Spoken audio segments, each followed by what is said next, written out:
Welcome, dear listeners. Take a slow, deep breath. Let it fill your chest softly, and then release it like a gentle breeze, escaping through a crack in an old wooden door. You are safe here. You are warm. You are exactly where you need to be. Feel your body begin to settle. Feel the quiet hush of night folding round you like a woolen cloak, lined with soft velvet, cool at the edges, warm in the middle, comforting, and still there is no rush, no demands, nothing at all to do except listen, breathe, and rest. Let your eyelids grow heavier. Let your jaw unclench. Let your hands become soft and still. You may hear the faint sound of a bubbling pot like a kettle, simmering gently over glowing embers. You may notice the scent of dried lavender, carried on the air like a whisper mixed with warm earth, with metal and smoke. Let that scent settle around you like a lullaby, for the senses' subtle soothing, a hint of dream just beneath it, because our story tonight begins deep beneath the stone floors of an old apothecary, tucked within a crooked alley, in a quiet corner of a medieval town. It begins in the cellar, a small room lit by beeswax candles where time drips slowly like resin from a tree, soft and golden and patient. The alchemist sits at his bench, his robe threadbare but warm, his fingers steady and marked with a faint shimmer of tin dust. He stirs a bubbling pot over a small flame, not in search of gold, not any more, but something quieter, something kinder. He is an old man now, his beard long, his eyes soft and clouded like mist over a field at dawn. Tonight, he stirs a mixture of lavender, oil-crushed violet petals, and a sliver of tin, just enough to catch the light. It was once believed by certain alchemists that metals had spirits that tin, with its soft, silvery hum, could be calmed, could be guided, not only transformed, but healed. The alchemist whispers gently to the pot his voice, like a breeze through reeds, barely there, but full intention. The cellar walls are lined with glass vials, some clear, some colored like deep wine or storm clouds. Each one holds the memory of a failed experiment or a quiet triumph. The candlelight flickers, gently casting slow shadows across the stone walls, and every now and then a soft clink echoes as glass touches glass like a lullaby made of chimes and time. He breathes slowly, deeply, each breath in a prayer, each exhale a release. The bubbling continues, soft, gentle, rhythmic. A steady reminder that some things only happen when time is given the space to soften. And the scent, lavender, violet, a touch of rosemary and smoke, floats upward and outward, curling into the quiet night.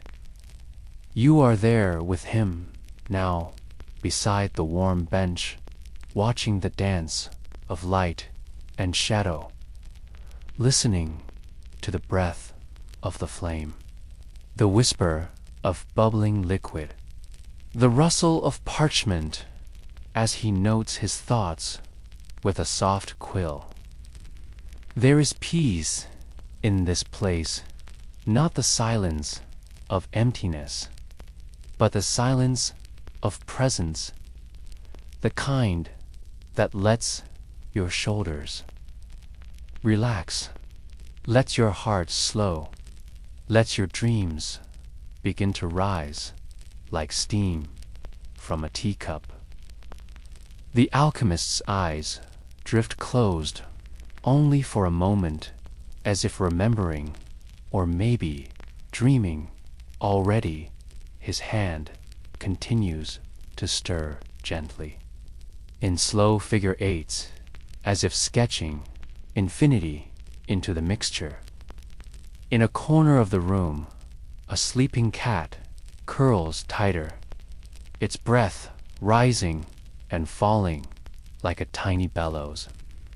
Even its dreams seem to respect the hush of this hour, and the hour grows late. But you do not need to know. The time only that you are drifting in a place where minutes and moments melt together like tin and lavender in the bubbling pot. Let your breath match the rhythm in and out, as slow and steady as the alchemist's stirring. Hand feel the warmth from the candles, the scent of dried herbs and ancient paper, the quiet wisdom in the stone around you. You are safe here. You are resting.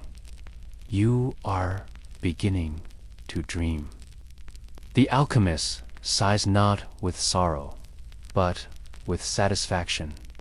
A slow exhale that sounds like parchment turning like memory folding gently upon itself. He leans back on his wooden stool, worn, smooth by decades of quiet work, and gazes into the flickering candle flame, its center blue, its edges gold.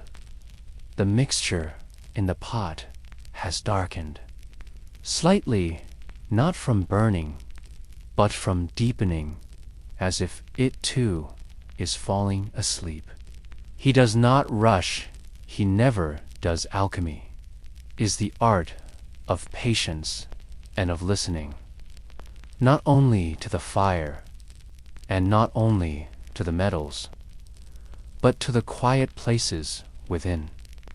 There was a time, many years ago, when he believed alchemy was only about power, about transmutation, about turning lead into gold, but with time and loss and long hours in this cellar, he came to understand something softer, that metals could hold stories, that they had temperament, that each had its own music, and if treated gently, they could offer more than treasure.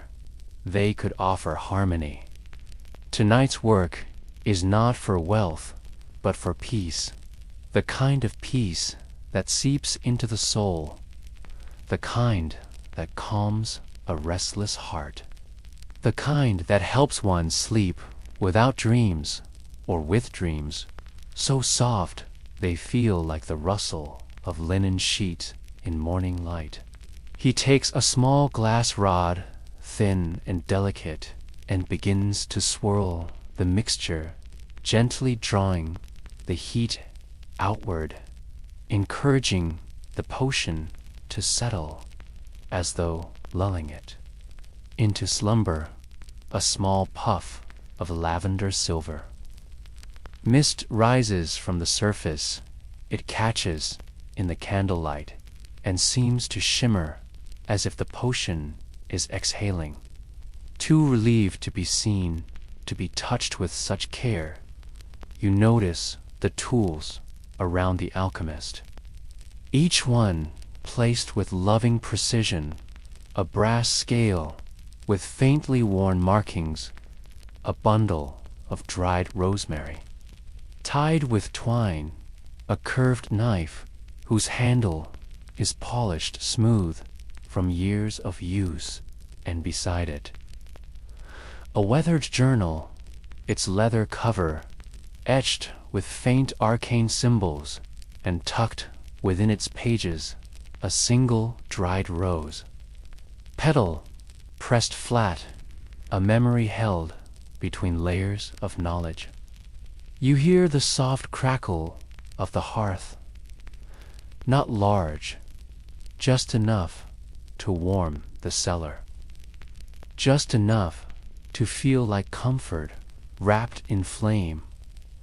A breeze slips through the tiny window slit above, cool, bringing with it the scent of wet earth and starlight. And in that moment, everything is still. The alchemist hums softly, a tune without. Words pass down from teacher to apprentice, a melody meant to coax the spirit of tin, to help it release whatever burdens it carried, to invite it to become gentle, pliable, whole. Some believed in those times that every metal had a soul, that gold was noble, silver was pure, copper was clever, and tin was sensitive, fragile. Tin could be soothed if one approached it with kindness, with patience, with humility. So the alchemist does not out of superstition, but out of love for his craft, for the stillness it gives him, for the way his thoughts slow when he works. How his breath deepens, how the world softens at the edges. You feel it too, don't you? The gentle unraveling of tension, the way your spine relaxes your hands, growing heavy, your breath settling into a rhythm older than language. Let it happen. Let the softness inlet the alchemist's dreaming hour become yours, too. The cat stretches in its sleep, kneading the woven cushion beneath it, then curls once more, tighter like a spiral of silk and warmth. The alchemist dips a feather quill into a small inkwell and makes a note in his journal. His handwriting, slow, careful, each letter curling like smoke from a candle. He writes not only what he observes, but what he feels, what the mixture reminds him, of what memories it brings. He writes of dreams he had the night before, where a field of violet, flowers swayed in moonlight, where each petal glowed faintly, and he walked barefoot among them, weightless and whole. Perhaps this potion, this brew of lavender and tin, is not just for peace, but for remembering gentle things, for opening a door within the heart, a door that leads to a place where nothing is rushed, nothing is sharp, and all is warm and slow and safe. You watch the ink sink into the parchment, and you wonder what memories you might find. If you let your mind wander freely now, if you let it dissolve like crushed petals in warm water, the air is thick with comfort, with the hush of ritual, with the glow of something sacred yet simple. And as the candles burn lower, as the mixture cools, the alchemist smiles softly to himself, his work nearly complete, his soul just a bit lighter. Let yourself drift with him into that liminal space, between waking and sleep, between breath and stillness, between the known and the quietly magical. There is more yet to come, but for now, rest in this cellar. Breathe the lavender, listen to the glass, watch the flame, and feel the hush around your bones. The potion has now settled its surface, smooth as still water, a silver sheen clinging to the edges of the copper pot, the faintest swirl of lavender color coiled like smoke beneath the top layer. The alchemist reaches for a small spoon, one made from carved bone light, in his hand, yet shaped over many years to fit only his touch. He dips it slowly, carefully, and draws up a measure of the liquid, bringing it near his nose, his eyes half closed, breathing in the vapor with reverence, as if greeting an old friend. The scent has changed, subtle but deeper, less floral, more like something ancient, like moss and time and memory tucked into the folds of linen. He nods, satisfied, then pours the spoonful into a tiny glass vial. The rim kissed with gold leaf, its surface catching the candlelight. Twinkling like a distant star, you watch the liquid slide in smooth, silent, without resistance, as though it was meant for this very container, this moment, this hush. He seals it with a cork, pressing it gently, not too firm, just enough to keep the dreams inside. Then he ties a ribbon around its neck, a thread of midnight blue, frayed slightly at the end, like a river finding the edge of a stone. With a soft sigh, he sets it on the wooden shelf beside dozens of others, each one different, each one a quiet note in his long symphony of sleep work. You can see the names he's written in ink, beneath them whispers of what each vial holds: stillness after rain, warmth beneath the wool, bell at dusk, and tonight's newest tin made gentle. The cellar seems to lean in, acknowledging the moment, recognizing that something old has been completed and something new has been born. There is a kind of magic in finishing, not in fanfare, but in the exhale, the settling of energy. Like dust falling after a long breath, he stretches his back, the bones soft in their protest, but familiar, and his fingers linger on the bench, tracing the grain of the wood, feeling its rhythm, its knots, its history. You hear the soft rustle of his robe, the shift of wool, the faint creak of the stool as he rises.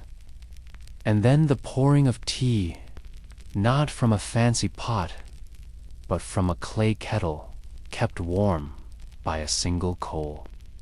The liquid golden steaming, comforting, he cups the mug between both hands, brings it to his lips, and sips slowly, as if drinking moonlight itself.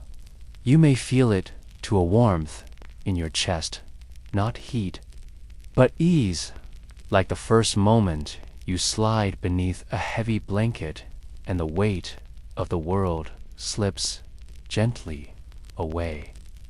Outside, the night deepens, and a light drizzle begins to fall, soft as silk on slate. Each drop a lullaby in miniature. The scent of rain filters through the stone-slit window, mixing with the fading lavender, the metal, the parchment. It is a blend unlike any perfume, natural, humble, perfect. The alchemist closes his eyes, not in sleep, but in stillness, letting the moment press around him like warm cloth on weary shoulders. Some say in the oldest of texts that when an alchemist finds balance in their work, when no part is rushed, and no part forced, a tiny shift occurs in the world. A single sigh of the universe, a single shimmer at the edge of sight. You feel that now, as if the cellar breathes with you, as if the shelves and the vials and even the stones have paused in their own way to listen. He sets his mug down and reaches for a piece of cloth, soft, well-worn, dampened with rosewater, and gently wipes his tools. Each one-blade spoon-glass rod is cradled in his hands, as though thanking them not simply for their use, but for their presence. He believes, as some once did, that the tools remember, that they carry intention, that when held with love, they become more than metal and wood. You watch this act, this quiet gratitude, and something in you settles further. A memory, perhaps, of being cared for, or of watching someone tend to something fragile with nothing but time and love. The cat stirs again, stretching one leg, then another, its fur catching the flicker of the flame before it curls once more, its breath soft as dust falling through sunlight. The candlelight is fading now, low and amber and kind. The alchemist moves to the corner of the cellar where an old tapestry hangs its threadbare in places, but the image still clear. A stag beneath a crescent moon, surrounded by ivy and tiny golden stars, stitched by someone long gone, whose fingers once moved with the same care he uses tonight.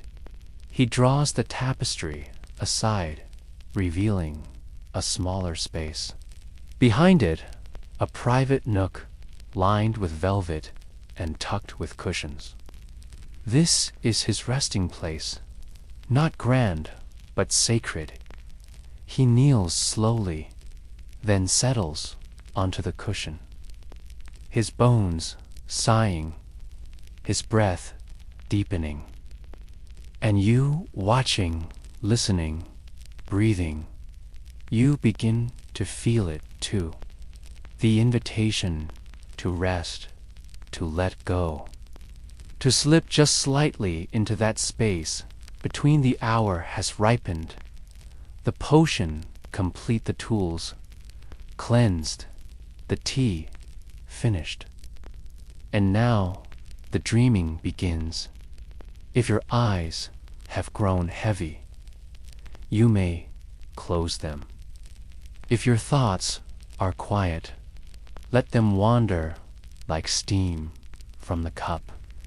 The cushions beneath the alchemist are feather soft and time-worn, smoothed by the weight of countless evenings spent in quiet thought. He reaches for a blanket folded nearby, woven from thick wool, dyed a deep forest green edges trimmed with golden thread. Just faintly frayed, a reminder of how even the finest things, whether with love, he wraps it gently around his shoulders, letting it settle like the night itself, and he leans back, his spine relaxing, his hands resting lightly on his lap. The candle across the room flickers its flame, bending low, then rising again, dancing slowly like it too has grown drowsy.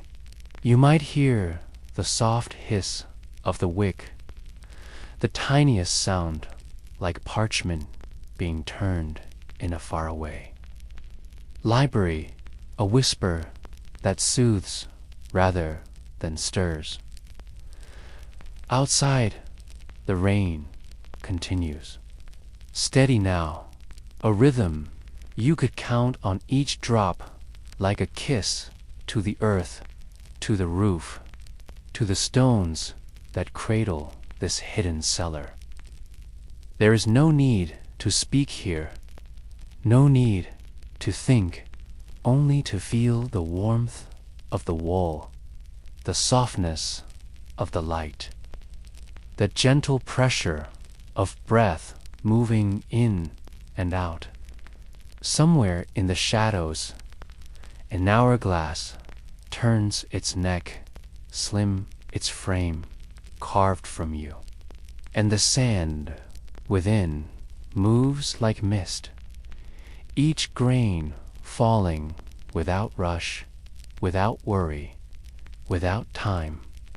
This is the dreaming hour, as the alchemist calls it, the moment between doing and sleeping, a space where the world becomes soft like fog, across still water, or a lullaby hummed into the folds of night. He closes his eyes, but not in sleep. Just yet, instead, he lets his mind walk through memories, gentle ones, ones that comfort. He thinks of the first time he held tin in his hand, raw, cold, stubborn, yet patient. How it waited for his warmth, his attention, until it softened beneath his care. He remembers the scent of sage drying in the sun, and the way the light caught in the glass bottles on the windowsill like stars. Caught in daylight, he thinks of letters written in quiet ink to friends, long gone, sealed with wax sent through forests and over hills, delivered by hands he never knew but trusted. You too may find memories rising, unfolding like petals, not sharp or loud, but gentle. A child's laughter in another room, the smell of books, a blanket warmed by the hearth. Let them come if they wish, and let them drift like feathers through your thoughts. The cellar stillness deepens, not silence, the kind that holds you, that says, you are safe, and just above, on the other side of the ceiling, the house creaks softly, not from strain, but from settling, a timber sigh, a long exhale of ancient wood. It's as if the building itself dreams right alongside the man, and perhaps you sharing the stillness, spreading it like warm tea through the belly of the earth. The alchemist breathes slowly, and with each breath his body sinks, Further, not in weight, but in lightness, as though gravity has loosened its grip, as though he might float just slightly between the cushions and the stars. He opens one eye briefly and glances at the tapestry beside him. It's stag-lit now by only the faintest candle glow. He smiles, a small, tender expression, not for show, but for something remembered, something known only to him. Some say, in whispered pages of forgotten books, that alchemists could dream their way into other worlds, not through spells or potions, but through the stillness of the dreaming hour, through breath, through intention, and maybe, just maybe, he's doing that now. Traveling gently to a garden where all metals sing, or to a room where time sleeps in a jar, or to a quiet grove where each leaf hums the name of the wind. You don't have to follow, but if you like, you can just let your own breath become slower, steadier. Let your limbs rest heavier. Let your thoughts grow quieter. And imagine a soft door hidden behind your eyes, opening into scent, into peace. The alchemist has reached that place where thought gives way to dream and dream. To something even softer. He does not chase it. He allows it. He welcomes it. As one welcomes rain on a parched window, the candle lowers again, the wax pooling the wick, trembling until only a faint glow remains. And still the rain falls, and still the cat sleeps, and still the vials on the shelf hold their quiet mysteries. You are not outside this world. You are within it, wrapped in the same warmth, held by the same hush. If sleep finds you now, let it. If dreams arrive, open the door.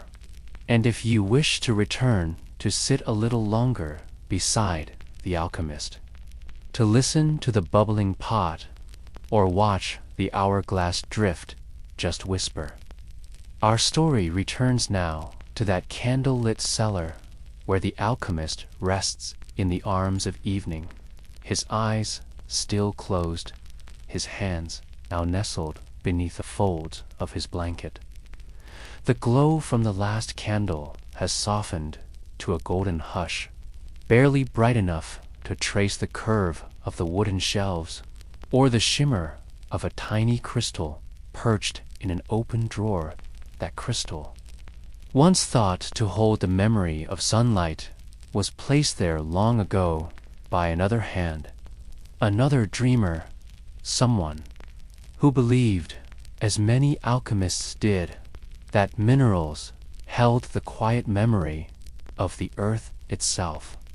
Not just stone, not just weight, but a kind of story told without words, without time. And in the near darkness, the alchemist feels it not in his hands, but in his bones, a slow, steady hum. Like the deep heartbeat of the ground below, he listens not with his ears, but with presence, with stillness, just as you are doing now. The soft wooden beams above him stretch and settle like old friends, leaning in close, sharing warmth without sound, and the cellar seems to lean with them, cradling the old man gently in its familiar shape. On the table near the hearth, A small kettle steams, not bubbling, not whistling, just breathing its herbal breath into the air inside a mixture of chamomile and crushed juniper, with just a pinch of valerian root steeps into gold. It's an old recipe, not for healing, not for magic, but for dreaming. One passed from mentor to apprentice for centuries in whispered tones over parchment and firelight. And each sip was said to open a door inside the heart, not to another world, but deeper into this one, into its textures, its fragrances, its stillness. The alchemist will drink it soon, but not yet. For now, he simply waits, not from hesitation, but from reverence. Outside, the rain begins to slow, tapering into soft drops, a farewell lullaby sung to the eaves. And through a small round window near the ceiling, a sliver of moonlight spills in its silver. Touch gently kissing the edge of a copper pot, and the alchemist's cheekbone like a mother brushing back a lock of hair. His breathing grows softer still, and in that gentle stillness he begins to dream, though he is not yet asleep. His mind drifts toward his early days, to a time when he first discovered the language of flame and glass and metal. When he would sit cross-legged for hours, watching the way heat moved through liquid. How it danced, how it whispered. He had once believed, as many did, that metals were alive. Not in the way creatures breathe, but in the way they change how lead could weep, how copper could sing, how gold simply listened. It wasn't about turning things into gold, not truly, but understanding, listening. He remembers his mentor's hands, calloused, yet careful, pouring warmed honey into a cracked ceramic bowl while saying, "Alchemy is not about power, it's about patience, about learning to see what others miss." And now, so many years later, as the steam from the kettle lifts and curls like a sleeping cat, the alchemist understands more deeply than ever. Everything changes, but quietly, gently, without force. Just as sleep finds you now, not all at once, but in waves, in soft edges. The air in the cellar smells of damp stone and honeyed herbs, a scent that carries centuries' memories safety.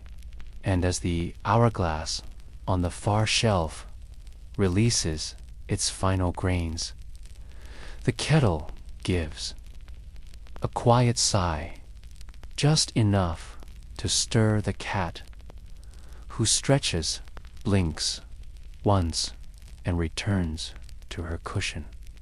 The alchemist opens his eyes and reaches for a clay cup, pouring slowly, hands steady, not spilling a drop. He cradles the cup between his palms, warming his fingers, bringing it to his lips. The first sip is slow, deliberate, and the taste is earthy, sweet, like sun-dried meadows. It moves through him like warmth, like memory, like sleep. And so he closes his eyes again, lets the dreaming hour deepen. You can almost feel it too, can't you? The way everything begins to soften, as if the very world is wrapped in wool and candlelight. You're here with him now, in that space between waking and sleep, where stories breathe and silence speaks. If your breath has slowed, let it remain. Slow, if your thoughts have quieted, let them drift even further. The alchemist dreams now, and perhaps so do you, should you wish to follow him. Deeper still, the cellar is now more shadow than light, more dream than waking, and the warmth from the herbal tea seems to glow within the alchemist's chest, not fiery, not fast, but low and kind, like the last amber in a hearth's gentle flame. The taste lingers, soft as meadow clover, and he lets it guide his thoughts, not in any direction, but like leaves on a slow-moving stream, turning but never rushed.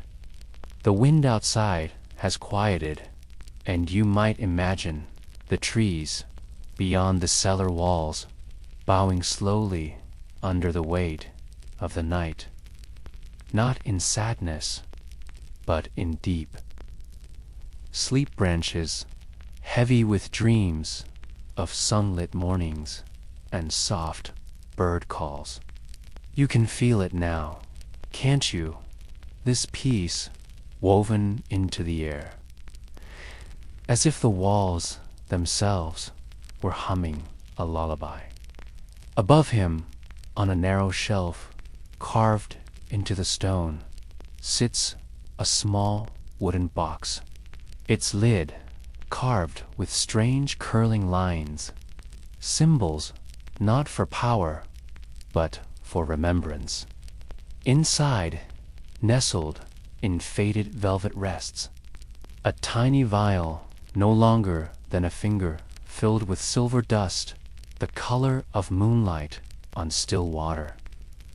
It was given to him long ago by a fellow dreamer who believed that dreams had weight, and that this dust, collected from the cool residue of starlight stones, could capture memory, hold it safe. Until it was time to remember, he has never opened it, not once.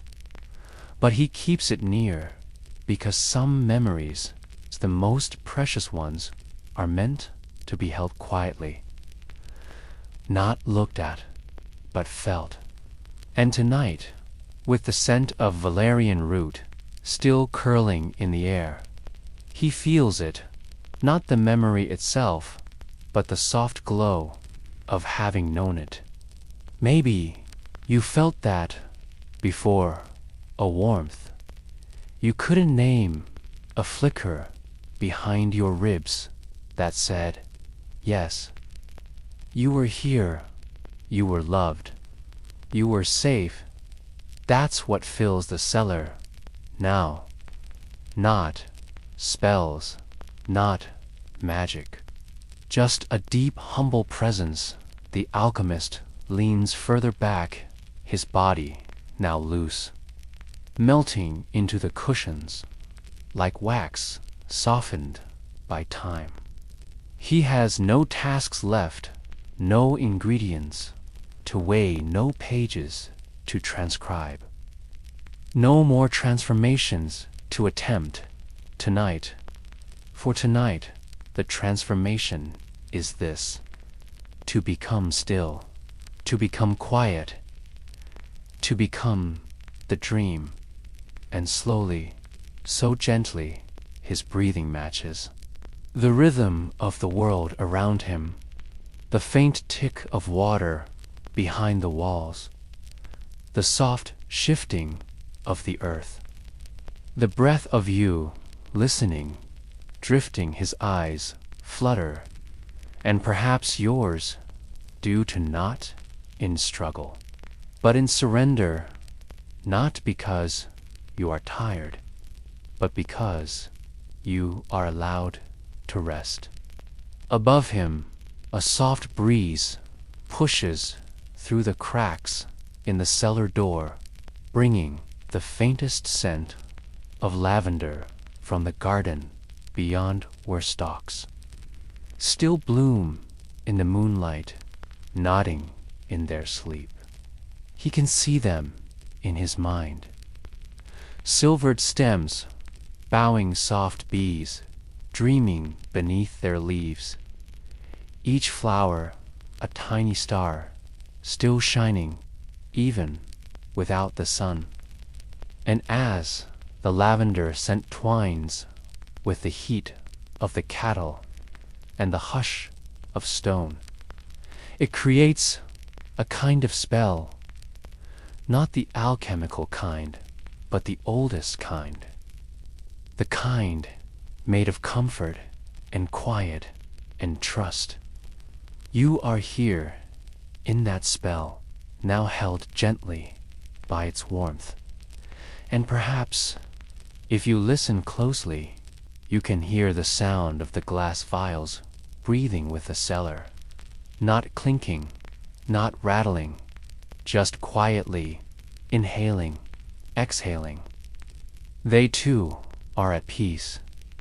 The cat curled near the low-burning hearth gives a tiny sigh and presses her nose into her paws.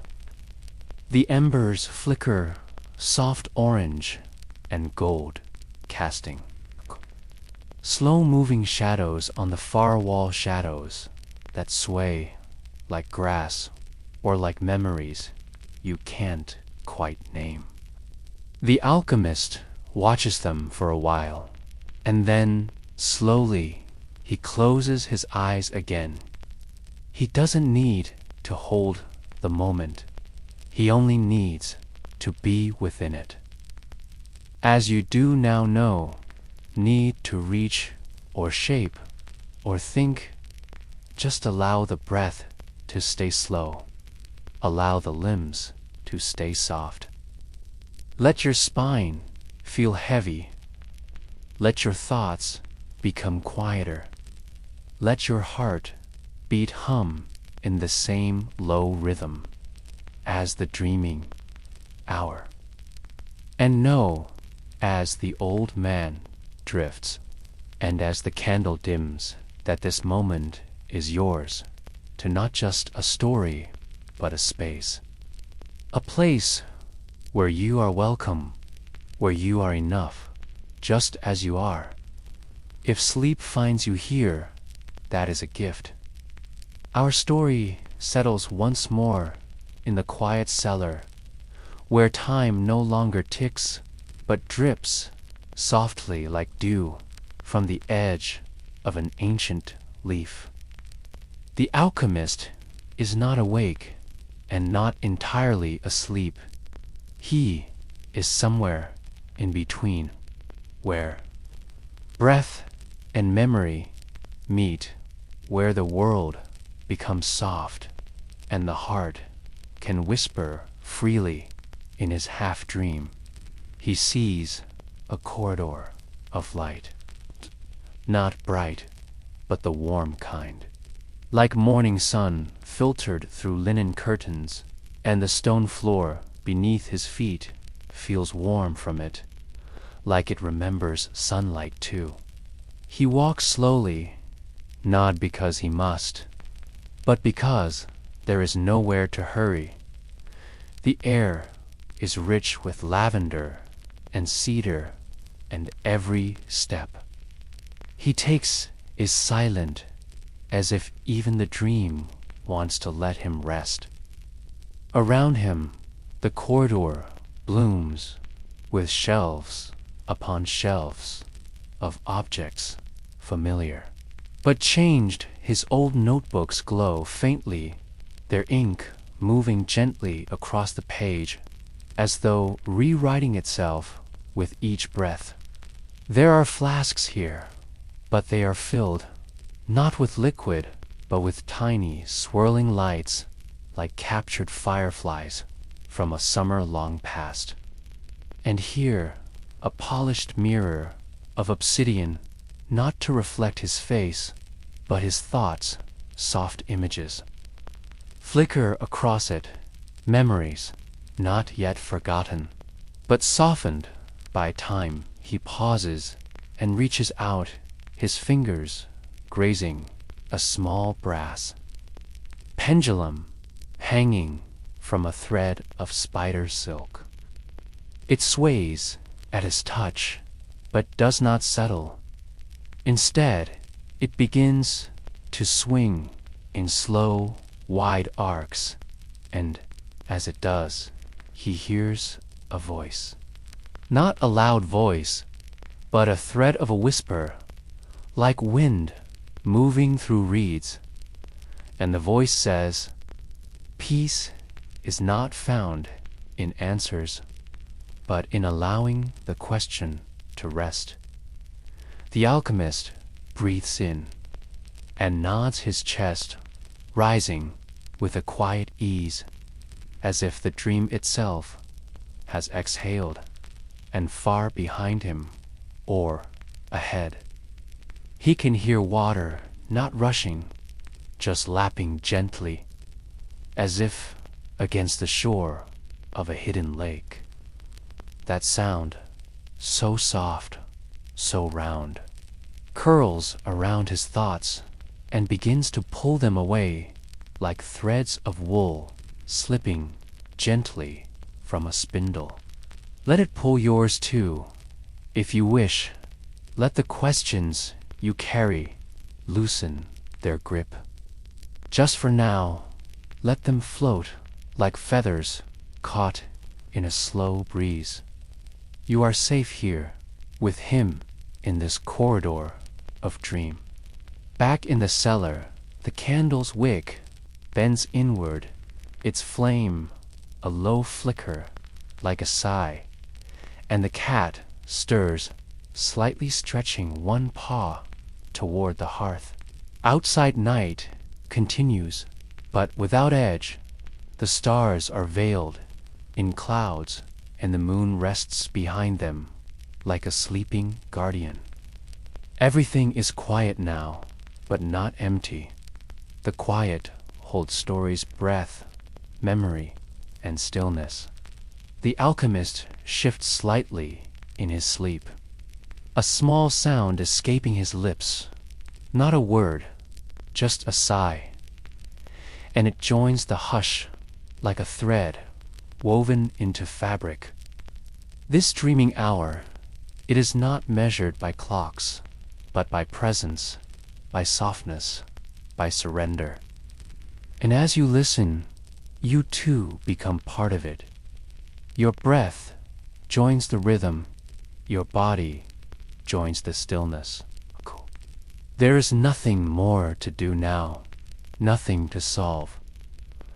Let yourself be like the stone walls, quiet and sure, or like the tea in the cup, warm and fragrant with nowhere it must go.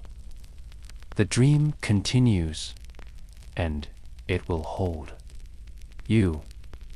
And if you're still with us, still floating, still breathing, and you wish to go deeper into the alchemist's dream to find what waits beyond the corridor. Our story drifts now deeper into the corridor of light, where the dreaming alchemist walks not with feet, but with feeling, his soul gliding gently, as if the air itself holds him. He comes to a chamber round and quiet, with a domed ceiling painted with stars. Not painted in color, but in thin lines of gold leaf, just like the ones he once pressed into manuscripts by candlelight. These stars do not twinkle. They shimmer slowly, as if exhaling light, and each one holds a memory, not his alone, but from many lives. Many dreamers, many soft hearts who once wished for stillness. He sits at the center of the room on a small pillow of moss, soft and green, the kind that grows on the north side of stones, hidden from sun, but loved by silence. In front of him, a low table of polished wood bears 3 objects: a stone, a feather, and a vial of clear liquid, each gently humming, not with sound, but with presence. He picks up the stone, first cool and smooth, in his hand. It reminds him of the caves beneath the monastery, where monks once stored root vegetables and scrolls written in forgotten hands. He remembers the hush and the smell of old parchment, and how even silence had texture. He sets the stone down and lifts the feather, long and white, from a swan that once nested on the riverbank below his home. He remembers watching her, how she would move without hurry, her wings folding like silk, and how peace seemed to follow her.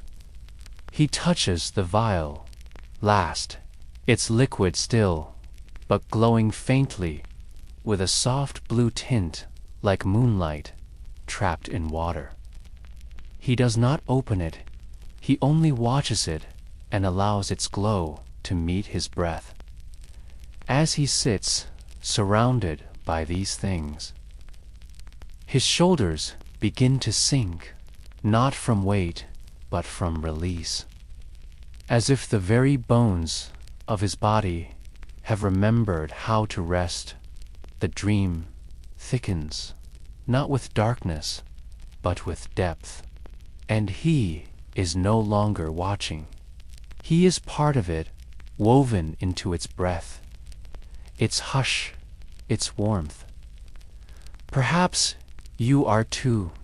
Now, perhaps your thoughts have slowed, become soft around the edges. Your eyelids, heavy, but not forced, just soothed by the rhythm. The quiet, the knowing that nothing must be done.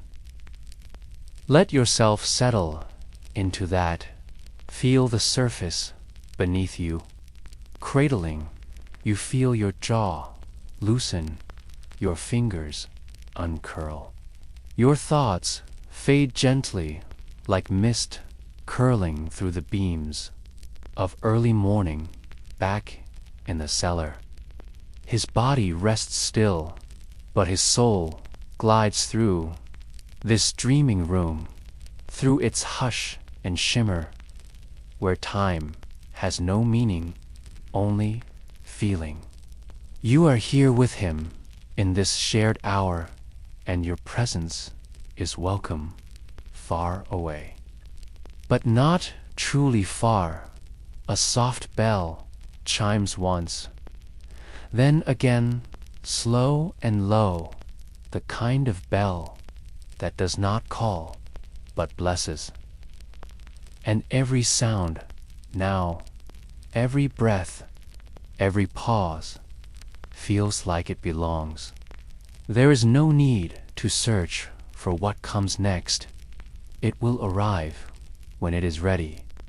Even now, if your eyes close or your breath deepens, it is not the end, but the beginning of the gentlest part of the dream, where nothing is asked and everything is allowed. Let that stay with you now, and if you feel ready to drift even deeper with the alchemist into the quiet layers that wait, just say, continue, and we shall softly carry onward into the sacred stillness that only dreams can know. Our story floats forward like a feather, drifting on the breath of sleep. The dreaming alchemist rises from the mossy pillow, though his body does not move, and steps beyond the domed chamber into a new place. Softer still, a space that feels more imagined than built, more remembered than designed. Here the walls are made, not of stone, but of air and light, like spun honey draped across beams of warmth. And at the center of this new chamber rests a pool. Its surface is glass still, yet alive. It mirrors not only the room, but also the quiet within the heart. The alchemist kneels beside it and peers into the waters, expecting perhaps a reflection, but finding instead a gentle vision. A tiny garden nestled behind the monastery, the one he tended in youth with soil beneath his nails. And the scent of thyme and rosemary on his hands returns to him now, and fills the dreaming air with green memory. He sees himself as a boy planting herbs with care, aligning each sprig according to the phases of the moon, as the monks had taught him, not just for beauty, but because they believed the moon's pull helped roots find their way. It was said then that lavender bloomed brighter if sung too under moonlight, and that basil, grown in silence, became sweeter. He remembers those songs, soft Latin verses, hummed more than spoken, as his fingers tucked seeds into warm earth. And those songs rise, now barely audible, like wind across dry grass. The boy looks up from the garden in the vision and smiles, not at the alchemist, but at the memory itself, as if both are aware that this moment is a gift, not to be held, but felt. The older alchemist, still kneeling beside the dream pool, closes his eyes and lets the memory soak through him like warm tea through linen. He does not long for the past, only thanks it for the softness it gave him. Perhaps you feel it to a warmth blooming in your chest, a scent. You once knew a hand, you once held a voice, you once followed through fields of high grass. These memories, real or dreamed, hold no weight. Here only comfort, only hush. Let them rise and fade, as gently as they come. Let your brow soften, your breath stretch your chest open like a garden beneath moonlight. The pool fades from the alchemist's dream, replaced now by a long corridor, lined with shelves, each shelves filled with glass jars, and inside them herbs, roots, and handwritten labels, all penned in the same slow, steady hand he has always used. He walks slowly past them, his fingers rushing the words as he passes valerian. For the sleep of the tired heart chamomile, for the breath of mothers and children. Jar hums, not audibly, but in presence, in memory, in the knowing that these plants were once touched, once gathered, once steeped by his own hands in cups offered to friends, to pilgrims, to the quietly grieving, and that even now, even here, they still offer calm. Let that calm be yours now. As if he has poured you a cup sweet and warm, steaming with comfort, meant only for you. Sip it in your mind. Taste the safety, the stillness, the ease. Back in the cellar, his breathing deepens slightly. His fingers twitch, once as if stirring a long-forgotten blend. But in the dream, he is steady moving toward the very center of this quiet world he's built. And you, if you wish, are welcome to come further still, into that center, into the breathless still. Now drifts into the heart of the cellar, where time seems to dissolve like sugar in warm milk. The alchemist reaches a wooden door, arched like a cathedral window, its frame covered in vines, not real ones, but ones carved gently into the wood, as though the door had been grown rather than built. He places his palm upon it, and the door does not creak or groan. It simply yields softly, as though it had been waiting for his return inside a round room of glass and stone, suspended between worlds. Floats in quiet air light. Here is not from torches or candles, but from the glow of the walls, themselves a golden hue, gentle as the last hour before dusk. The room holds no furniture, no tools, only one thing. At its center, a basin carved from crystal, resting atop a pedestal of blackened wood. And within the basin, a liquid, not water, not wine, but something silvery like moonlight. If it could be poured, the dreaming alchemist approaches and stands in stillness, his breath deep, his hands clasped not from fear, but from reverence. This is the place he only visited in sleep, a place every true alchemist reaches when the need for answers melts into the desire for understanding. He lowers himself to his knees and looks into the silver pool, not to find secrets, not to change lead into gold, but to ask quietly for peace. It is said in the old scrolls that alchemists believed metals had spirits, some restless, some content, and that true. Transformation came not from heat, but from harmony. And so he speaks not aloud, but inwardly, a soft request, like a whisper offered to wind, not for wealth or greatness, but for balance, for stillness, for the courage to surrender. And the liquid stirs, barely, just enough to catch the light. He watches, feeling no hurry, feeling no fear, only the warmth of being heard, not by a voice, but by the presence of the moment itself.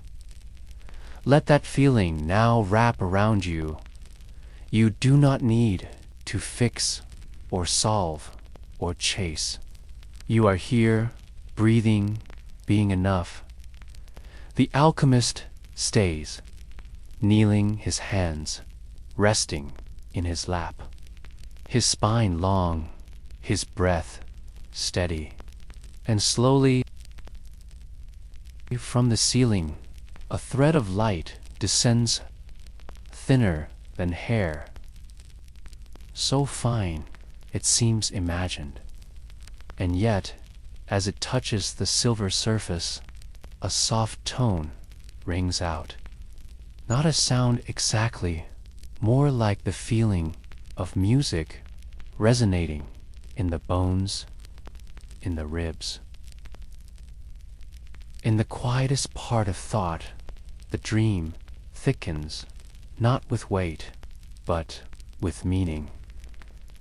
Around the edges of the room, small orbs of light begin to appear, hovering gently, as though stirred by the music of the moment. Each orb is a memory, not his alone, but echoes from others, who sought stillness before him, who lit candles in silence, who blended herbs by moonlight, who listened to bubbling tinctures as if they were lullabies. You are among them now, a fellow dreamer, a quiet traveler, carried by breath, by image, by calm. Let the room hold you, no matter where you are. Let its softness wrap around your shoulders like a worn wool, cloak warm from the sun, scented with sage and sleep. There's nothing else to do but feel how the hush hums. Gently, how your fingers soften, how your eyelids become hendier, as though every word is a gentle hand closing them for you. Still kneeling, the alchemist touches the basin, not to disturb, but to give thanks, and the silver light within stills once again. All has been heard, all has been felt. And now he turns slowly his movements, almost like smoke, and begins to walk back toward the door, not with regret, but with fullness. Behind him, the room stays lit forever, waiting for the next time, for the next soul-seeking balance. And you, if your body begins to float, or your thoughts slow into long, quiet waves, know that it is safe to rest here, to go further into stillness, into the alchemist's hour, where nothing rushes and everything breathes. Our story floats onward through a passage woven from silence and memory, where sound is less than whisper and light is soft as wool.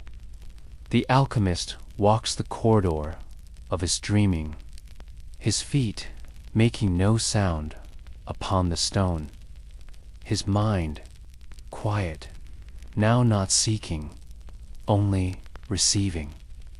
The air round him has changed. It carries the scent of warmed cinnamon and the faint mineral hush of river stones, as though the dream itself were being infused with ancient comfort. He passes through another doorway, this one low and rounded like a hobbit's arch, and steps into a chamber lined with shelves that climb to the curved ceiling. Each shelf is filled not with jars or scrolls, but with bottles, some narrow and dark, some round and glowing.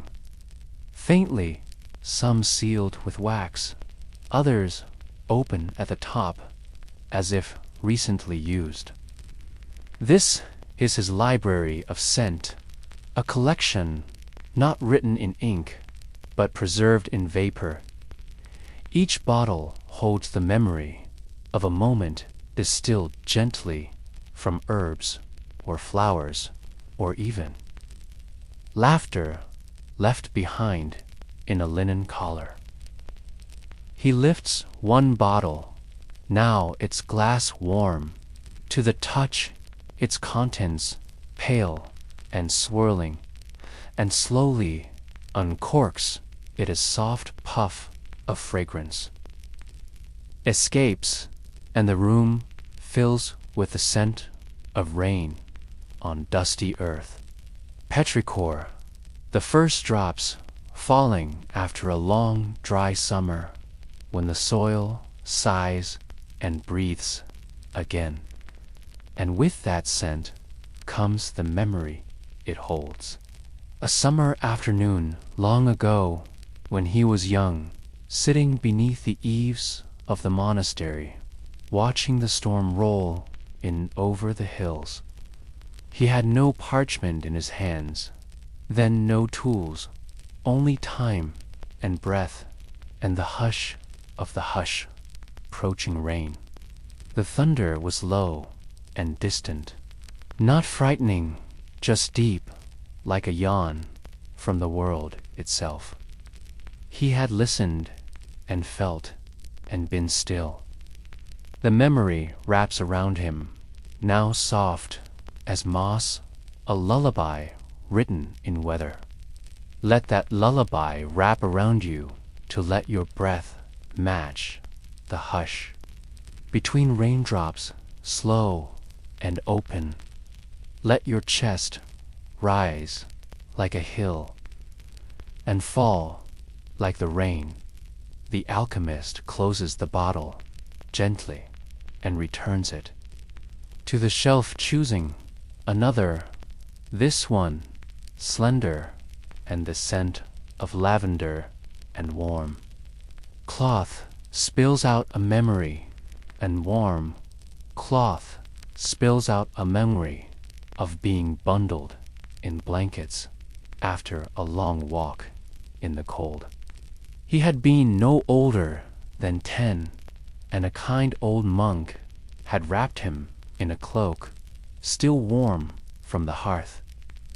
His hair damp from snow, his cheeks pink, his heart quieted. That moment of being held, of being warmed, of being thought of, still lived in this bottle. Still breathed through time, he closes it too gently. One by one, he moves through the scents, the memories, the soft awakenings. Some are joyful, some are still. Some are simply breath captured in time, and each one reminds him that alchemy was never truly about metals or potions, but about presence and softness and transformation through tenderness. And so he finds one last bottle, simple, short, sealed with a scrap of parchment. He holds it close, but does not open it. He knows this one, it holds the scent of the present moment of candle wax, melting of herbs, simmering of his own breath as he sleeps. It is the memory being made right now, right here, as he dreams and as you listen. Let your breath deepen now, like his. Let your mind feel the stillness of that bottle, unopened but known. For the present moment is always enough, and here. In this place of dreams, there is no need to chase or reach or gather, only to be, to feel, to rest. The shelves hum gently, not with noise, but with peace, and the alchemist steps away, letting the sense settle back into stillness. You may do the same, resting where you are, letting this room in your mind hold you, cradling your thoughts. Like glass bottles on soft shelves. There is more to see, more to feel, but only when you're ready, when you wish to drift further through the alchemist's dreaming hour. Now unfolds into another layer of dream, where silence deepens and time hums. Beneath the surface, like water running under ice, the alchemist steps into a new corridor. This one, lit by tiny flames floating like fireflies along the stone walls. The flames give no heat, only light, the color of honey in morning sun. Each little flame pulses. Gently, not with urgency, but with rhythm, a soft reminder that even light has a heartbeat. The corridor leads him downward, spiraling like a knotless shell, and with each turn, the air grows. Cooler, but not cold. It carries the scent of aged paper, of dried rose petals, of ash that has forgotten fire. At the base of the stairs, he enters a circular room, its floor made entirely of ancient glass tiles. Each one smooth, worn by centuries of footsteps, yet still holding a shimmer. Like dew, trapped in stone, in the center of the room, a wide table rests, crafted from alder wood, its surface marked by rings and symbols, not carved but worn in, as though hands had passed over them again, until memory became part of the grain. Upon the table rests a map, but not a map of places. This one shows emotions, dreams, fears, joys, swirls of color, and tiny inscriptions. Written in a script only the dreaming alchemists can read. They pulse faintly like breaths caught on parchment. He places both hands on the map and feels it warm under his palms, as if the paper recognizes him, as if it too has been waiting.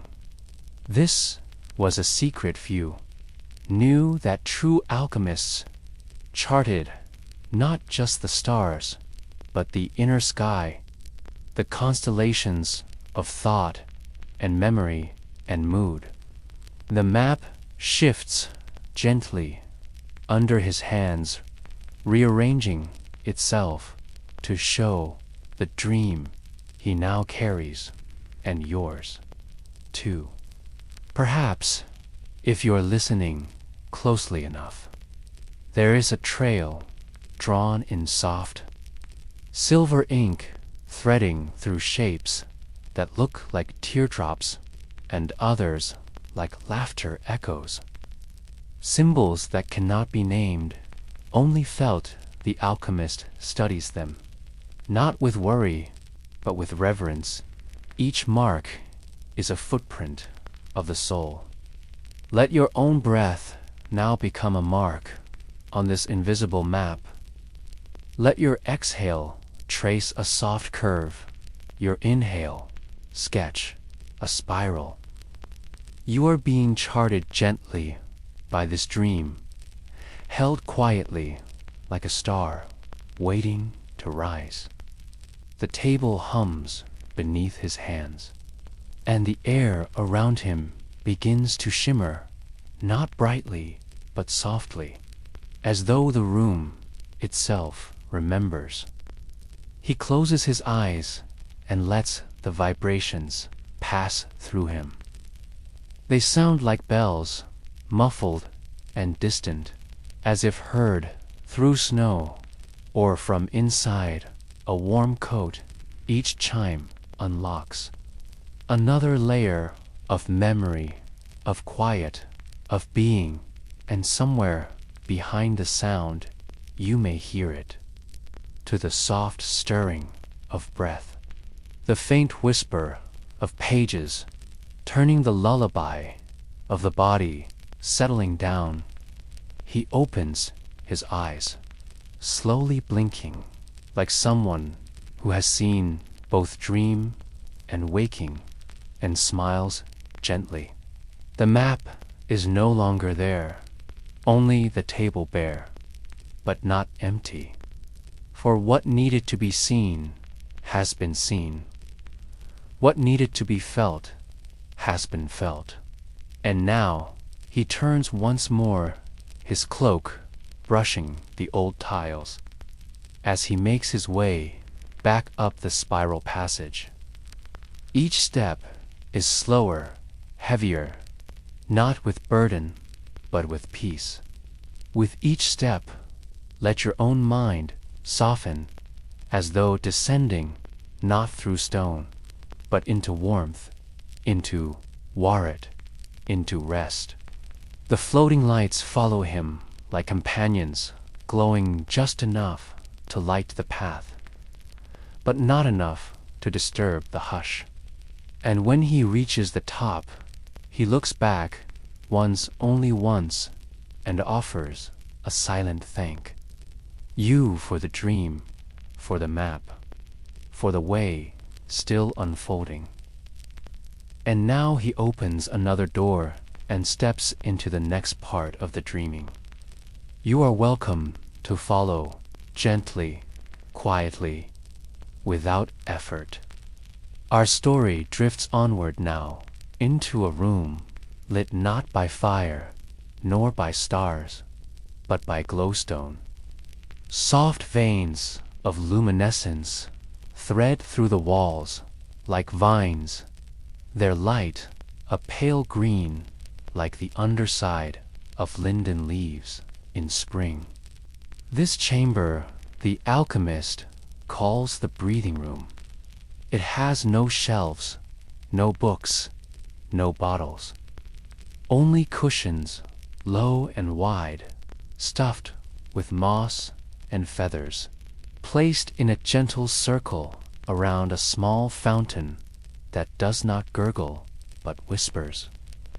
The water flows over glass marbles, each one smooth by years of silence and dreams. The sound is not quite a trickle, not quite a sigh, something between. A breath in, a breath out, steady, unhurried. The alchemist lowers himself onto a cushion, his old knees creaking softly, and folds his hands in his lap. He does not chant or stir or think. He listens, and so may you let the sound of the fountain echo in your mind, round and gentle, like water in a basin warmed by sun. Feel how it draws your thoughts inward, slowing them, spreading them like honey across warm bread in this room. He teaches nothing because there's nothing to be taught. Only remembered, and what is remembered is this, that breath is the first alchemy, the quiet transformation that turns air into peace and stillness into sleep. The alchemist breathes. You breathe, the room breathes, and all is well. No need to solve or strive. Just be. He has spent decades here, returning, often letting each visit reshape him gently as water reshapes stone. Sometimes he brings a young apprentice, a bright dreamer who asks questions and speaks of formulas and metals. And each time he simply leads them here to the breathing room and sits. The apprentice always fidgets at first, waiting for something to happen, for a riddle, a revelation, a flash of insight, but slowly they always soften their knees, loosen their shoulders, drop. Their eyes grow wide and quiet, and by the end, they understand that the most sacred things are not chased, but allowed, that transformation does not thunder, it whispers, like this fountain. Like this moment, let yourself rest here, in this circle. Let your bones soften, let your breath match the hush of water over stone. The alchemist remains still, eyes half closed, a small smile at the edge of his mouth, as though he's dreaming, even while awake. You may be too, and if so, that's perfectly fine. Dreams are not meant to be grasped, only received, like snowflakes on a sleeve. The fountain continues, its rhythm unbroken, unchanged, because sleep, like water, always finds its way. And now, the alchemist rises, not hurried, not stiff. He bows slightly toward the fountain and leaves the room without a sound. You may stay if you wish. This place will hold you as long as you need.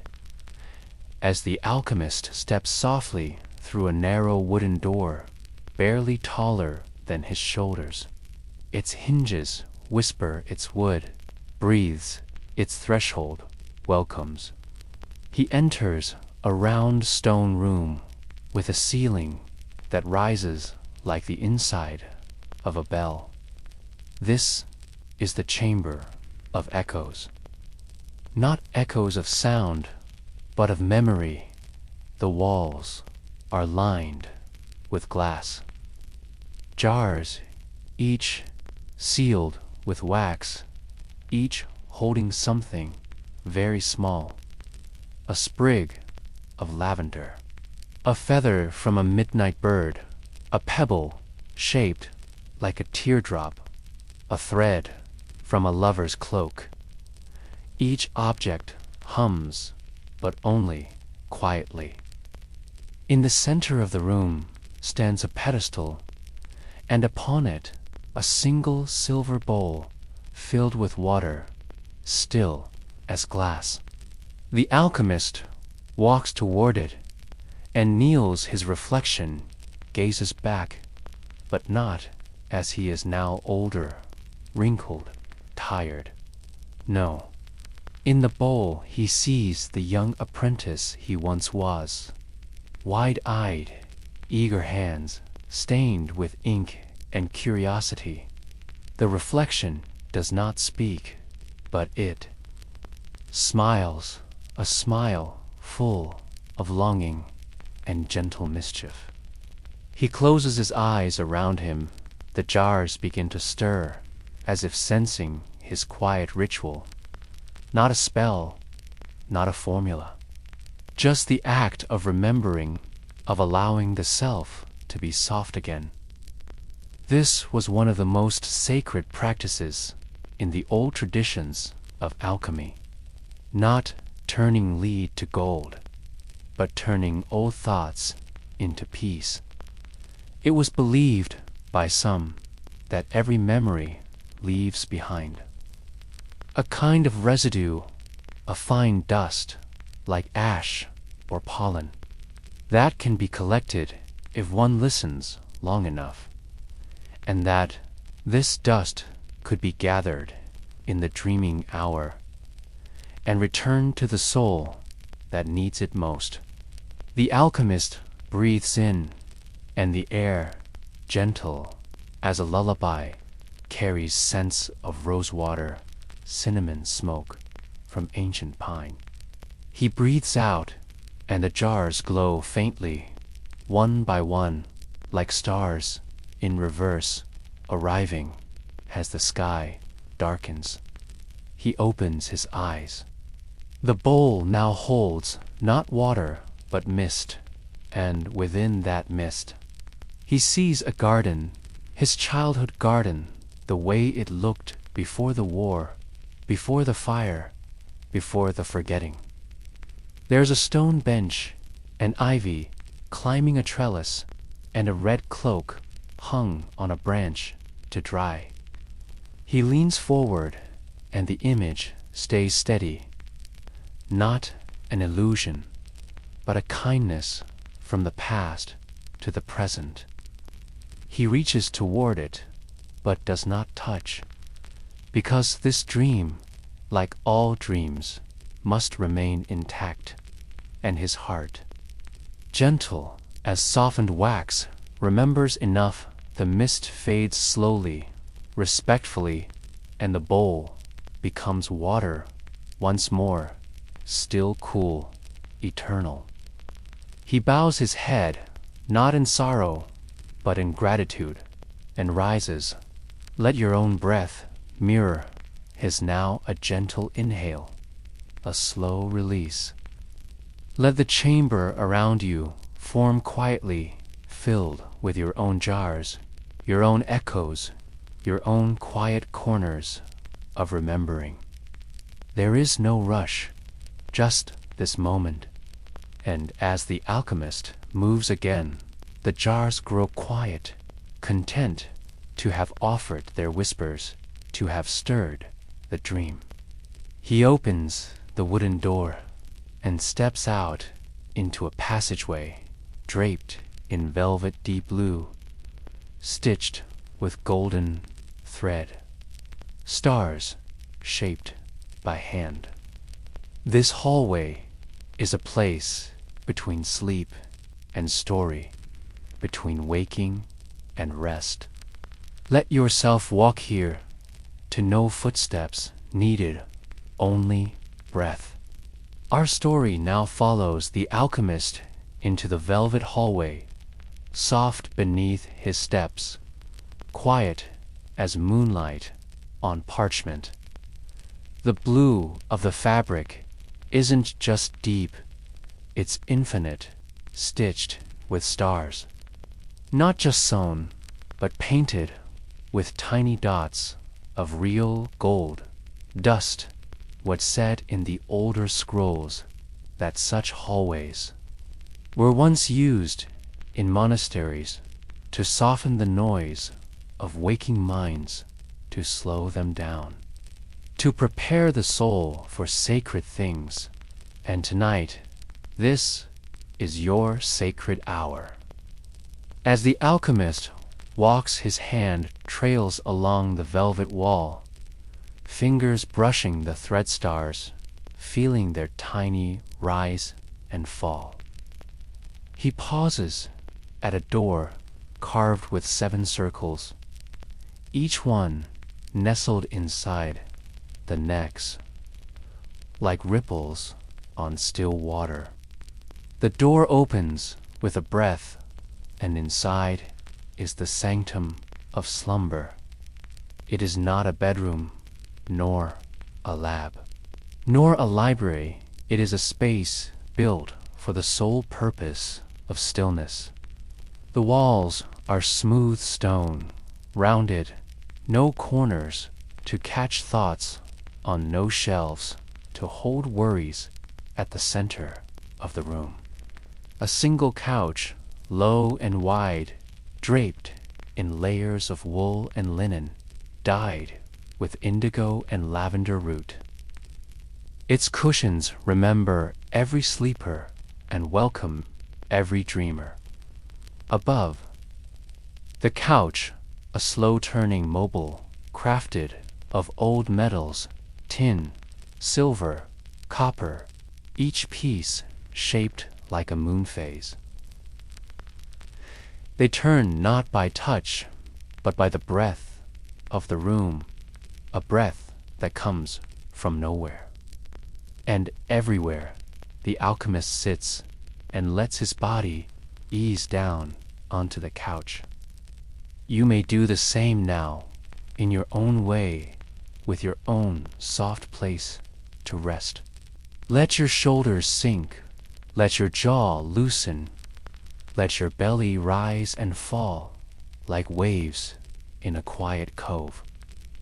The mobile spins slowly above, casting soft glimmers on the walls. Like stars reflected on still pond water, He watches, but not with the eyes of thought, only with the eyes of rest. It's in this chamber he often dreams, not of formulas, of a wind that smells of oranges and ash, of a room he never built, but knows of a child's laughter echoing in a forgotten street. Let your own dreams begin to form now, not with pictures, but with textures and warmth and memory. The room sighs and the mobile hums, a note so low it's almost not there, just enough to slow the pulse, to lengthen, alchemist. Not to awaken, but to soothe, not to transform base metals, but restless minds. And here, in this dreaming hour, the work is perfect. Outside, the sanctum night folds itself deeper around the monastery owls, blink from their stone perches, and vines curl gently in the moonlight. But in here, there is no time.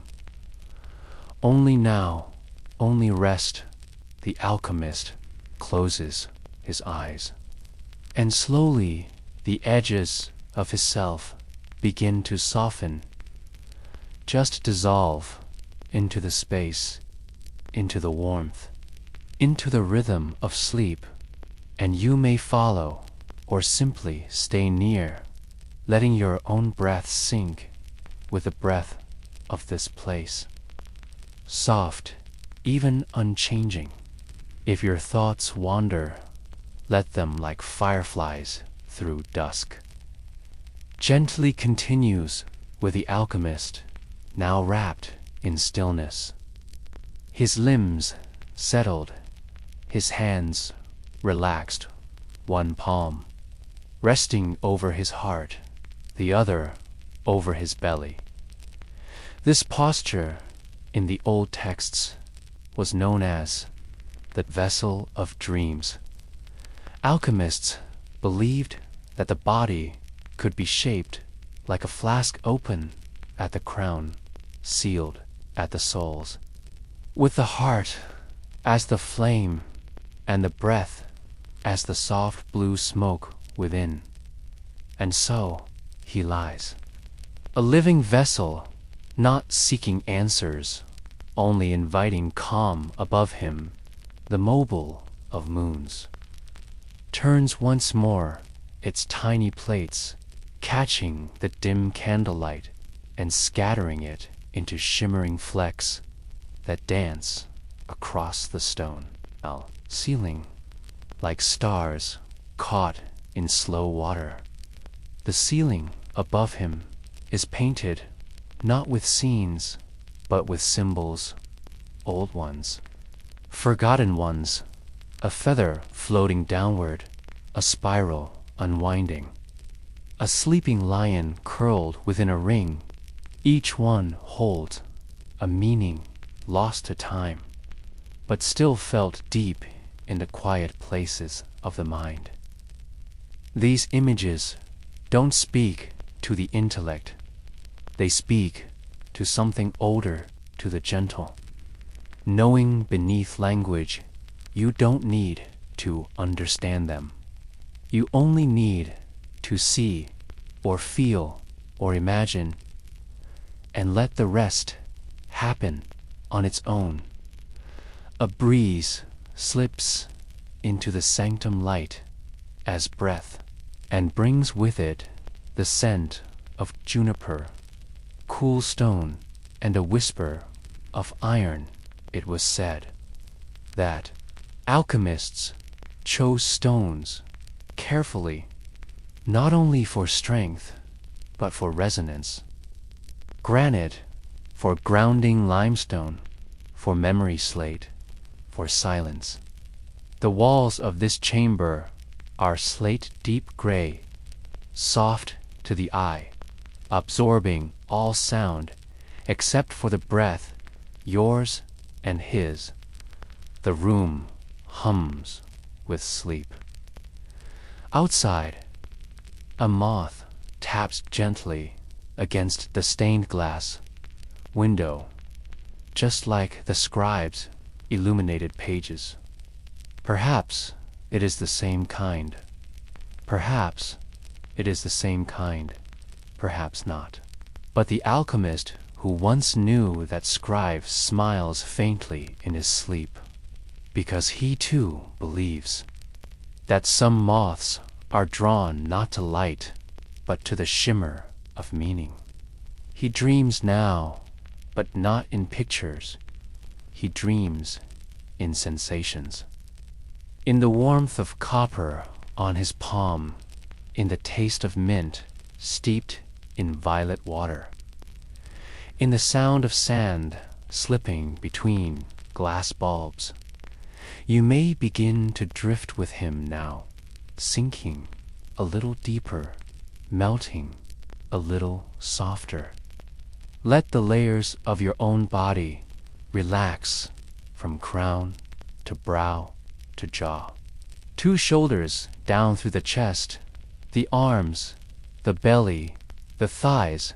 Feel the heaviness of your calves, your ankles, your feet, as if you are being wrapped layer by layer in threads of dusk and silk.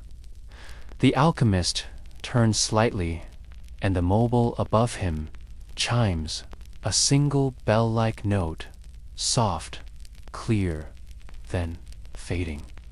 It is the final bell of the dreaming hour.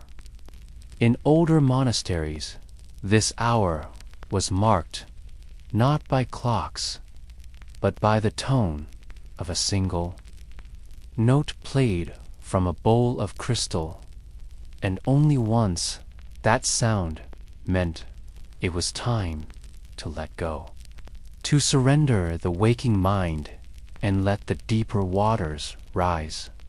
Now that bell has sounded for you, too. There is nothing to do, nowhere to go, only here, only this, a space to drift, to breathe, to float softly inward. Let sleep take the shape of breath, and breath take the shape of peace. The alchemist, already deep within the folds on you, may join him whenever you're ready, or stay. In this chamber of hush and glimmer, drifts onward through the folds of night and into a deeper layer of stillness. The alchemist's breath is even now his chest rising, falling in the slow rhythm of someone fully surrendered to sleep. But within his dreams there is light, not harsh, not bright, just a steady golden glow, the kind that glimmers on the edge of thought. He stands within a dream garden, not bound by walls or logic, only shaped by memory and meaning. The path beneath his bare feet is not stone or soil, but a trail of pressed herbs, lavender, chamomile, mallow, soft cushioned, scented like dusk in the hills. This garden is not real, and yet it holds truths older than language. A fountain bubbles gently nearby, not water, but quicksilver shimmering with the reflected moons of the mobile above. In ancient texts, it was believed that mercury, though dangerous to the touch, was the dream fluid of the earth, a metal that remembered every star it had ever mirrored. And here, in the alchemist's dream, the fountain sings softly a lullaby in ripples and silver. You may walk beside him now through this strange dream garden, your feet brushing the same petals. Your breath taking in the same ancient perfume. The trees here bend slightly as you pass, as if recognizing you, welcoming you. They're not ordinary trees.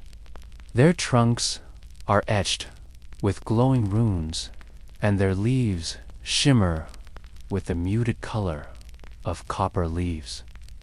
Dipped in dew, one tree, the tallest, leans close, and from it drops a single silver fig.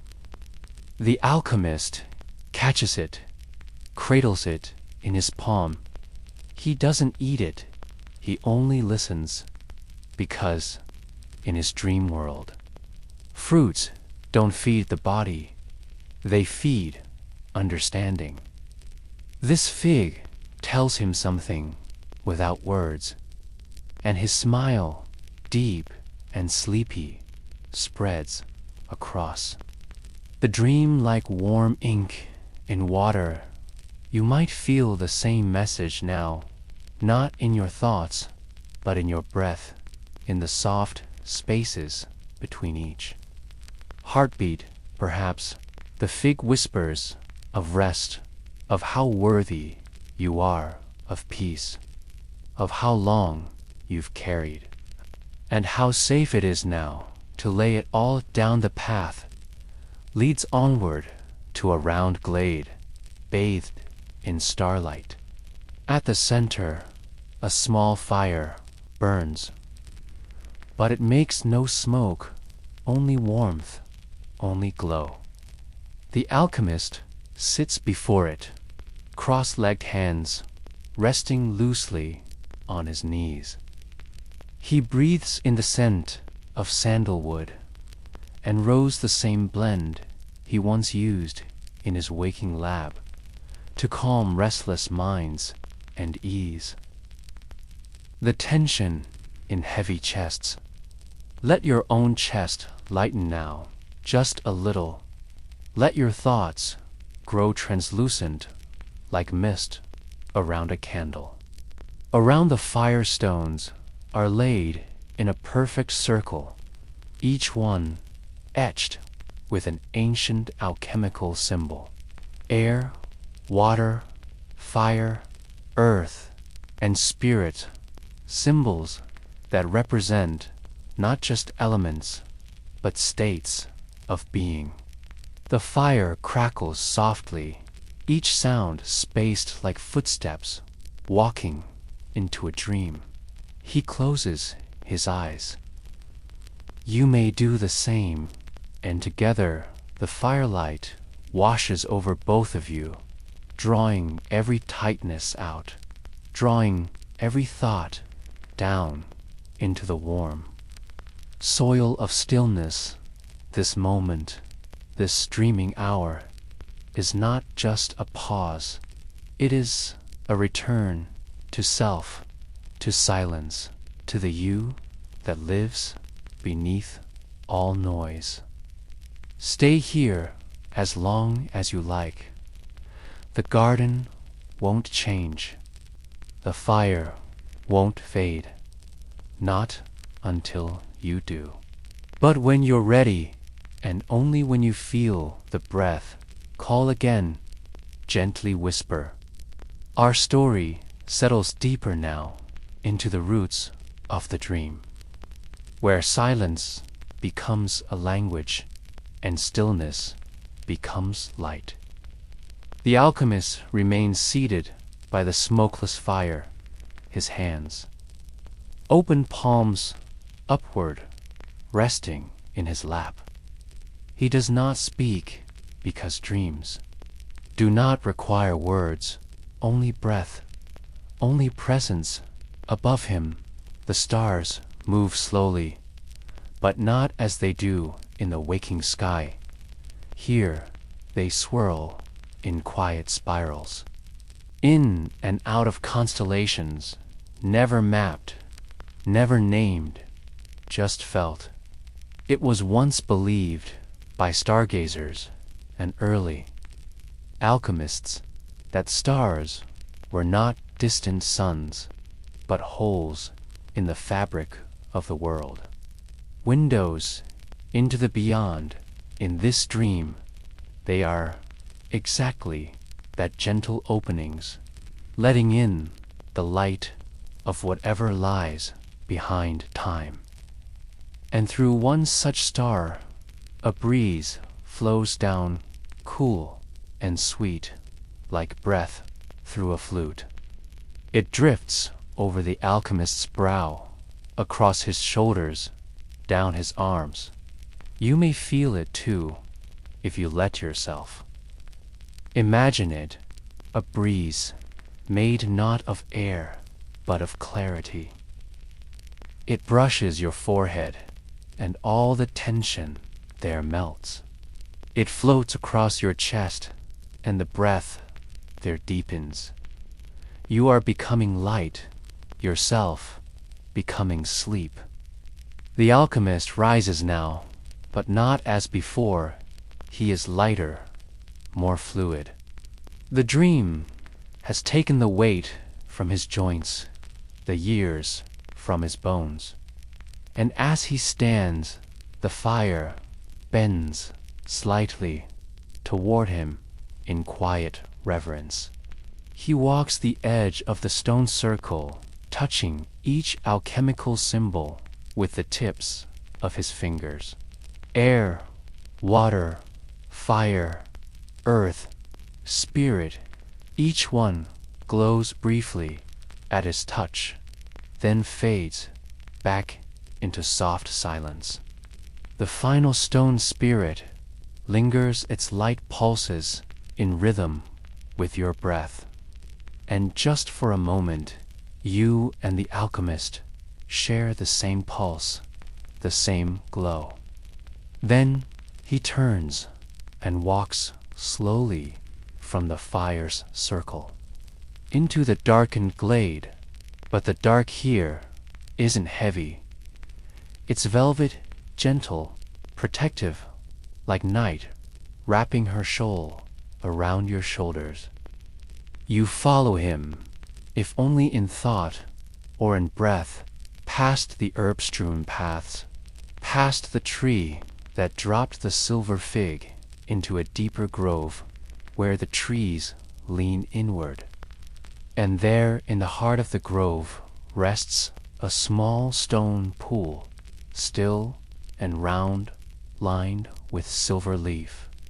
This is the pool of the first reflection, known only in ancient whispers, believed to show not your face, but the shape of your soul when it is at peace. The alchemist kneels beside it and gazes, and you may kneel beside him, if only with your imagination. And as you look, you see not a reflection of form, a field of stillness, rippled only by your breath. The water carries no judgment, no story, no past, only this moment, only this peace. In the distance, a bell rings, once clear, gentle. It is the final bell, the one that tells the alchemist his dreaming hour has reached its stillest point. He smiles and closes his eyes. You may do the same now. Feel the pool of reflection fade into your breath. Feel the grove dissolve into the dark behind your eyes. Let your shoulders melt, your belly soften, your hands grow heavy with stillness. You are not falling asleep. You are returning to sleep as if you always lived there and are simply coming home. The stars above, the fire behind the breath, within all now part of your dreaming. If you wish to go deeper into the last quiet layers of this story, where silence becomes song, and rest becomes radiance. Simply whisper. Our story glides now into its quietest chamber, the deepest hour where even the dream begins to dream. The alchemist sits once more, but not in the grove, not by the fire. He is somewhere older, somewhere softer. A library candlelit with shelves made not of wood, but of pressed moss and stone. Each book here is hand-bound, with covers made of pressed petals stitched with golden thread, some so old. They hum faintly. As you pass, the alchemist walks slowly between the shelves, trailing his fingers along the spines. These are not books for reading. They are books for remembering. Each one a dream once dreamt, a moment once held in stillness.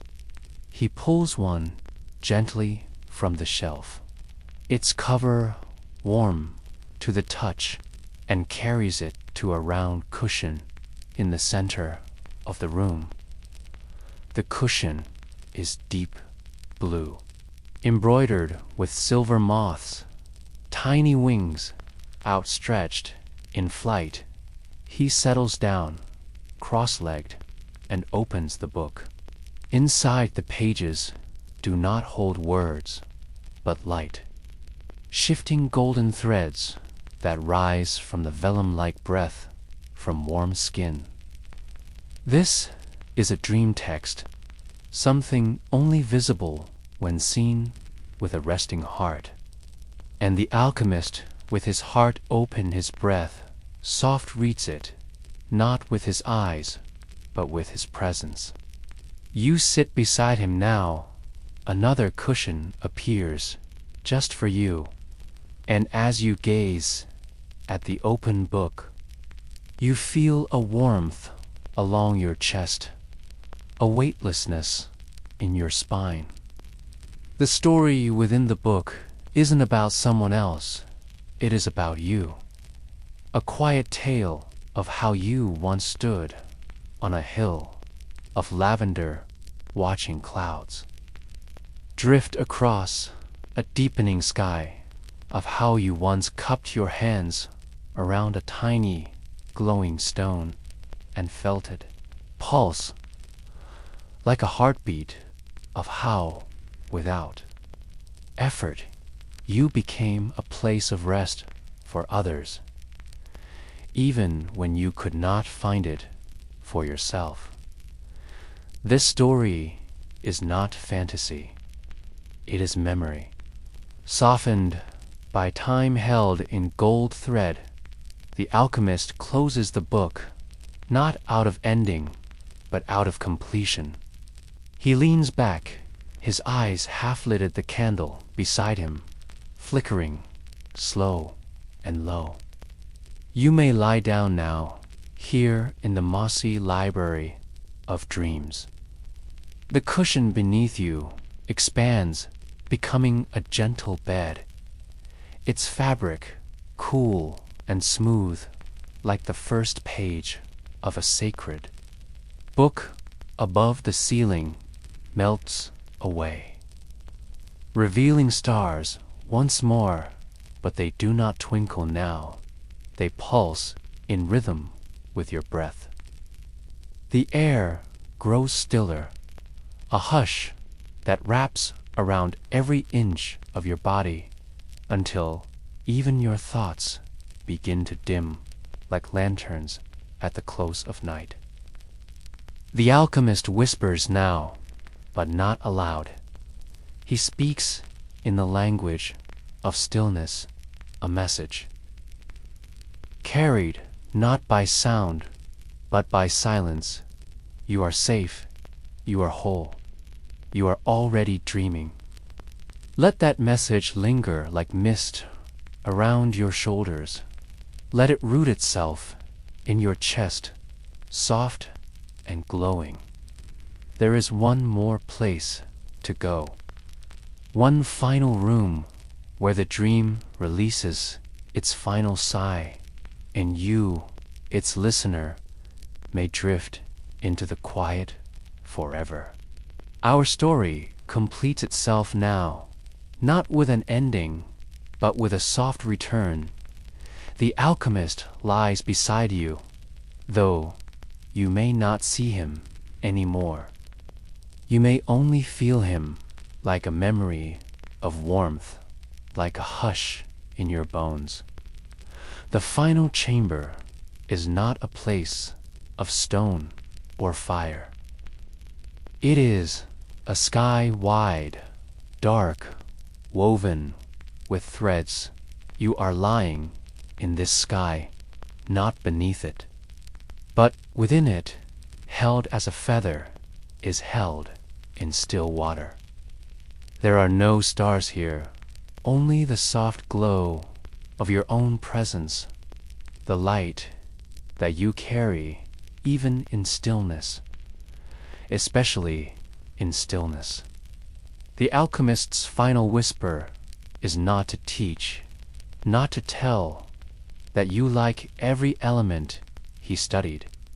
Have your own spirit, your own alchemy, your own alchemy, your own glow, and even in rest, you are transforming, softening, balancing, becoming. The air is cool here, like the breath of the moon, like the space between pages, or the pause between notes in a lullaby.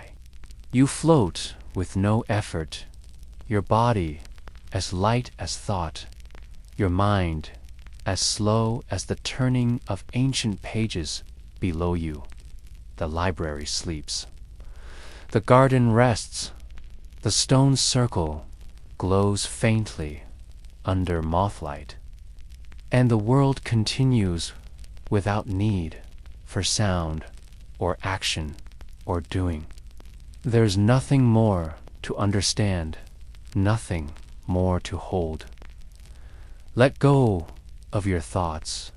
Let go of your name.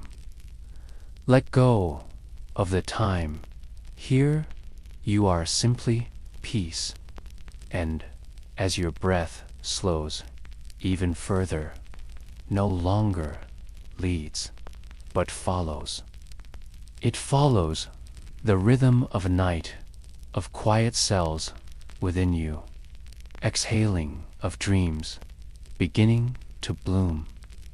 You are a seed, now folded into velvet earth, safe in the knowing that morning is not needed yet. That rest is not a pause, but a purpose. You are everything the alchemist ever sought.